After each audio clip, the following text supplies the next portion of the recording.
Yep. I know, a little slow bad on this one, but today we're finally going to be doing the full review of the Smooth 4 gimbal.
Alright guys, so today we're finally going to be doing my full review of the Zhiyun. I always said Zhiyun, but then I think in a video somebody corrected me and said it was like Zhiyun. I don't know. I'm going to keep going with Zhiyun. I apologize if that's wrong. June? I don't know. It feels weird. Zhiyun seems better. I apologize. The kind folks at Zhiyun got these gimbals out to me weeks ago. Didn't want to rush to get a review out on this because there's a lot of features of this gimbal and I wanted to have time to kind of explore it all. And there's a couple things that I really wanted to test out with the gimbal. And those two things, just briefly before we go into it, we'll talk more about them as the video goes. And I've got a full review coming on these also, is Sandmark lens for the iPhone or for mobile phones. They make mobile phone lenses. Really impressed with this lens, by the way. It's super high quality. These kind of step up the game on kind of footage you can get from your phone, and mixed with the gimbal, I thought this would be just top notch. And the other thing is this ND filter. It's just a little clip-on. It's made by Newer. It's a adjustable ND filter. Huge with filming on your iPhone if you really want to get good footage, because you all know that 180 rule with your shutter speed. It's really hard to get when it's bright out if you don't use some kind of ND filter. But I wanted to test both of these products with the gimbal to see if it could handle the weight or if that would screw it up. I know there's already a bunch of reviews out on this gimbal, so I'm not gonna do like a full walkthrough of all the menus and a full, like every single feature it offers. What I do wanna do today is just briefly go over the specs real quick, just to kind of give you an idea of what this gimbal is. I wanna talk about the things that really make this gimbal stand out, that I think makes it different from other gimbals on the market, and then the bad. We'll go over the few cons to this thing. We'll start out with kind of the general specs on this thing. 12-hour battery life, 3.5-hour recharge, payload 210 grams, composite body, weight 547 grams, roll and tilt 340 degrees, USB-C for charging and update, full follow mode, full lock mode, pan mode, portrait mode, time lapse, hyperlapse, motion time lapse, 720p to 4K at 60, slow motion, full manual mode, timer, HDR photo, 180 pano, 3x3 pano, multi-exposure, long exposure.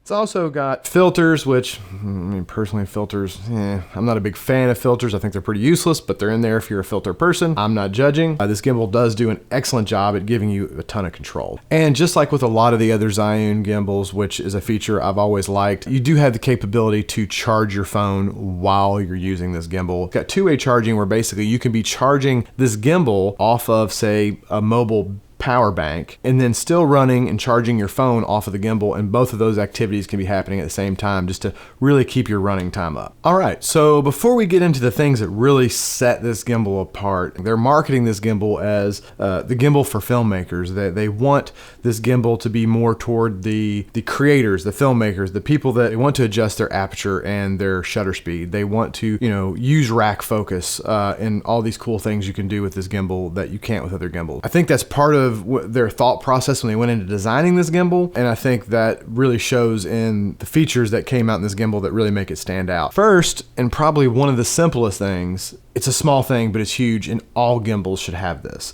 This arm will lock in place to keep it from flapping around everywhere. If you have a gimbal, you know what I'm talking about. Those things are willy-nilly when they're off. If you lock it, it automatically puts the gimbal in standby mode. So you can keep it like this. It's conserving your battery time so that if you need to get a shot real quick, you're not a lot of time booting the gimbal up. If you need to go, you just click it and boom, it's ready to go.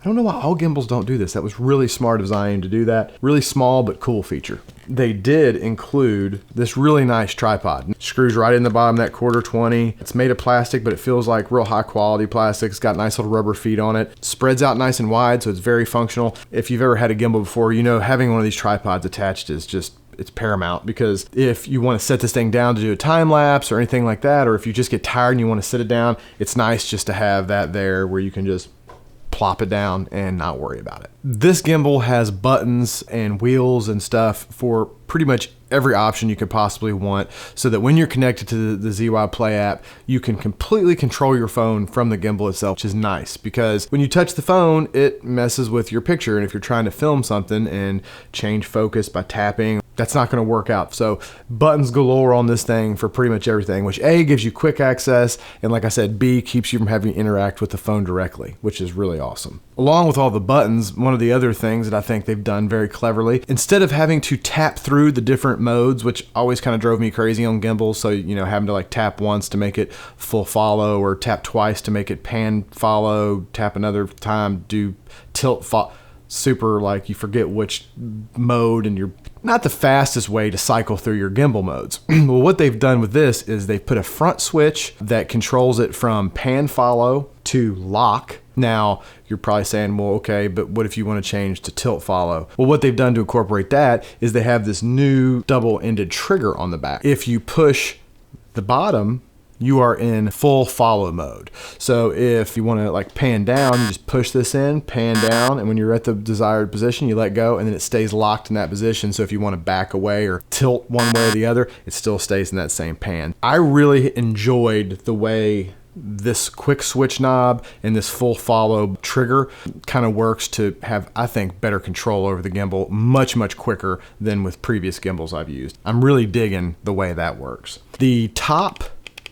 trigger is going to put you in what they call phone go mode. What it does is it puts additional power to the motors and allows you to whip back and forth very quickly. Or something goes by quickly, and because gimbals move so smoothly and slowly, you can't keep up with a fast moving object. Push that, your motors get more responsive and much tighter, and you can quickly whip across and follow some fast movement. The other thing that allows you to do, which is super popular right now, is do all your whip transitions. Let's get this thing up and running, and we'll show you what I'm talking about. Recording now on the cell phone instead of the big camera. Now you're gonna have to excuse the exposure and stuff because this lighting here is set up from a big camera, not for this, so this picture might not look awesome, but you're gonna get the idea. So you can do some of your cool like whip transitions, like your whip pan, so that's always fun. You just whip it to the side. Probably seen them on other people's vlogs. They're very popular right now. And you're gonna hide your cut in your motion blur. You can do your kind of follow a body part type transition. Look at those crazy little dogs over there. Don't you chew up my football. That one's always fun. So you could always do your cover, which is where you kind of cover one shot and uncover in the next. Go something like this. And Allison is behind me making fun of me doing all these transitions. Any of those. All right, so back to the big camera. Much better. Phone go mode really allows for some cool stuff and creative things you can do that you couldn't do necessarily very easily with other gimbals previously. Another really cool option that makes this one stand out in a big way. Okay, so I know what you're saying. You're saying, Jeremy, you've been talking about this gimbal for however long by the time I get done editing this thing, which is probably gonna be long. You've talked about all kinds of stuff and you haven't mentioned the elephant in the room, which is this big old honking knob on the side of this thing. As far as I know, this is the one and only and first mobile phone gimbal to include a follow focus knob. Pretty groundbreaking and neat. What that allows you to do is do really cool focus pulls and get creative with your filming. So doing a focus pull on a cell phone didn't look very cinematic previously, but with this thing, slowly change your focus from one thing to the other and smooth. That I have to say, it does a really nice job. And the other thing they've done that's really cool is you can switch this thing over from being a follow focus knob to a zoom knob, and it allows you much much smoother zooming in and out than you previously could on a phone, which again, just allows you for a lot of creative kind of different shots you can get you couldn't previously really pull off very well with the phone. Now, the other big feature that they boast on this gimbal that the follow focus knob allows for is the Vertigo Shots. And a Vertigo Shot is basically that thing you've seen in the Jaws movie, you've seen it in other movies. I've used it on my vlogs a couple times where you actually zoom out while you pan in, or you zoom in while you pan out, and it creates this very warped kind of perception of the background.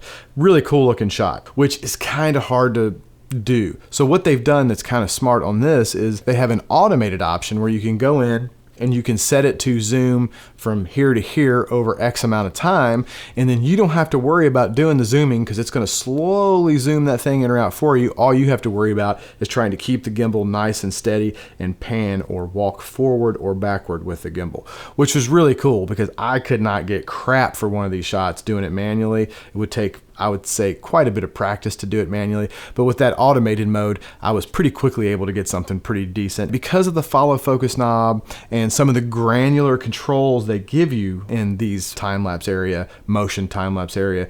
You can pull off some stuff that you could not pull off with other gimbals. You can set this thing, say for instance, during your time lapse to zoom in and out. You can have it zoom in and out while it's panning because it's got motion time lapse. You can have it start out of focus and come into focus during your motion time lapse, your regular time lapse. You can adjust your shutter speed during your time lapse so you can get nice motion blur on some of your time lapse stuff. So lots of really cool granular controls on these different options that, while the options themselves are not unique, the amount of control you have in them is, which makes it kind of stand out. I hope that made sense. I feel like in my head it made sense. Did it make sense? I hope so. Because it's cool. So yeah, I don't know. The possibilities though with all these different options is kind of endless, which again I think kind of alludes to why they're marketing this toward creators, people that really want to get in there and see how many different kinds of shots and different ways you can manipulate these different settings to get cool and different effects that you can't do with other gimbals that offer less controls. And another thing that kind of sets this gimbal apart is the price. But you know, this thing goes for around 139 bucks, and for that price, I don't think there's another gimbal in the market that offers the amount of stuff that they pack into this gimbal. So pretty big. Yeah. Now, to get to the ugly, the bad. For one, like we were talking about with these guys earlier, if you're truly marketing this thing toward filmmakers, you're going to want people to be able to use things like this. They're going to want to be able to adjust their lenses and be able to control their shutter speed by using ND filters and stuff. So happy to report this works great. The gimbal has no problem supporting the weight of this. Worked really, really well to help me keep my shutter speed at 180. Had no problems on the gimbal. Unfortunately, this, no bueno on the gimbal. This is made by Sandmark. Very heavy metal and glass lens elements. I mean, super high quality, and it just was a little too much weight for the gimbal to support. To that effect, I'm sure some other of the high quality type cell phone lenses, like your Moment lenses and stuff, you're probably going to run into the same thing. So that was kind of a bummer. I was kind of bummed out by that. Supposedly there are some counterweights that are coming out soon to the market to where you can attach the counterweight to the gimbal to counteract the weight of the lens and allow you to use these things, which I think will be really huge because these things really take your game to a new level. So, you know, hope is not up yet. I'll get some of those and test them, but I wish Zhiyun would have made the motor strong enough to be able to incorporate some of these really high quality big lenses on here and be able to support that weight. I know in some of the previous Crane models with updates, they increased the payload just by tweaking some of the motor settings. So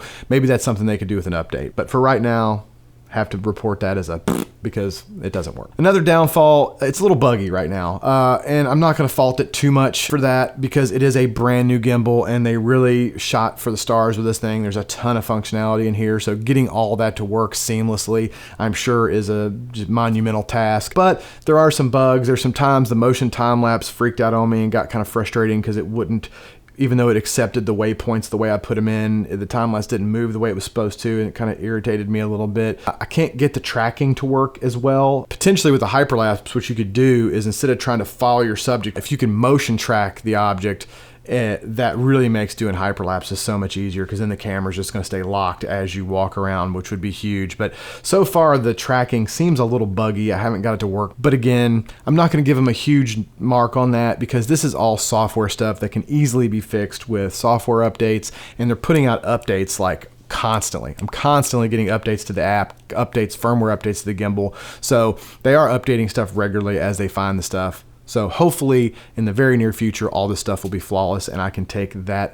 bugginess off my list of things that for right now are a little and lastly, there doesn't seem to be a selfie mode on this one like on some of the other gimbals. Could be the limitation on this one only has about a 240 degree pivot on it, so it could be something to do with that. But you know, some of the other, like the Smooth Q has a gimbal where you tap it and it flips it around in selfie mode, so you can use the good, you know, rear facing camera to do video rather than using that crappy forward facing camera, because those cameras are always kind of I don't know. I'd kind of like to see or wish it had that. So that's kind of a negative. Overall, I love the gimbal. I think it's great. And as they refine some of these options and tweak some of the stuff on this gimbal, and probably even offer more with future firmware updates, the possibilities on this gimbal are endless. For filmmakers or for people that are more serious and trying to make content on their mobile phones, I think the capability of people using mobile phones for legitimate filmmaking and projects is higher and higher. And I think this is a step in that direction. I don't think this is for everybody. I think for some people, like maybe people that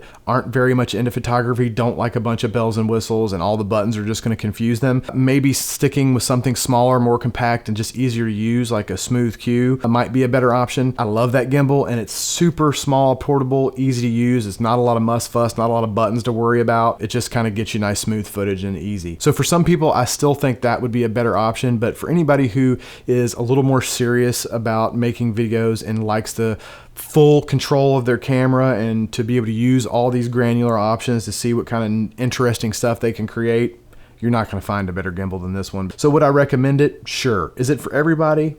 Maybe, maybe not. That being said, I love it. I'll be using it going forward. I'm looking forward to future updates and seeing some of the stuff that content creators manage to pump out with this thing. So really pretty stoked about it. And last but not least, a big thank you to Zhiyun. I wish I knew how to pronounce that properly. I'm sorry. Big thanks to them for getting this out to me for review. All right, guys, I think that's it for me today. As always, I will include links down below for everything in this video. So if you're interested in it, you know where to find it. Hopefully you guys found this video useful. If you did, please smash that thumbs up button. If you are not a subscriber, please consider doing so. We'd love to have you on board.